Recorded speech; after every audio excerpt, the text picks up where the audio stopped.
Bonjour à toutes et à tous, aujourd'hui on va parler de la guerre des pâtisseries. Ce drôle de nom vient d'un événement déclencheur du conflit que nous reverrons juste après. La guerre des pâtisseries, c'est la première intervention française au Mexique, avec pour excuse un remboursement de dettes. Les Français occuperont alors le port de Veracruz et feront le blocus des ports atlantiques du Mexique. Voyons tout cela. Le conflit prend place dans les années 1830. Le Mexique vient d'obtenir son indépendance, mais l'instabilité politique est très forte. Ce qu'il faut savoir, c'est que la France est un grand partenaire commercial du Mexique, mais que les marchands français sont lourdement taxés à cause de l'absence de traité commercial. En outre, l'argent manque dans les caisses du gouvernement, qui effectue des emprunts forcés à l'encontre des ressortissants français. La tension monte entre les deux gouvernements, et l'instabilité politique ne va pas améliorer les choses.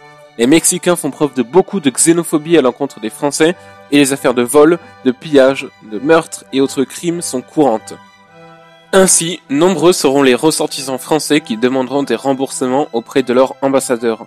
En 1832, un pâtissier est pillé, et l'ambassadeur français réclame 800 pesos de dédommagement.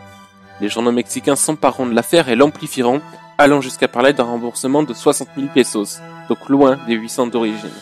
De plus en plus de Français sont dépouillés par les Mexicains, et plus d'une dizaine de ressortissants sont tués.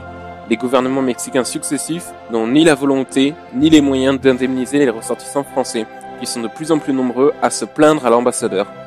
C'est alors que la France réclame 600 000 pesos de dédommagement.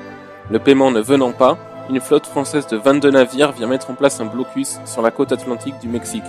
En outre, 4000 hommes occupèrent le port de Veracruz. Le général Santa Anna, sans l'autorisation du gouvernement mexicain, lance une attaque contre les Français, qui est un échec.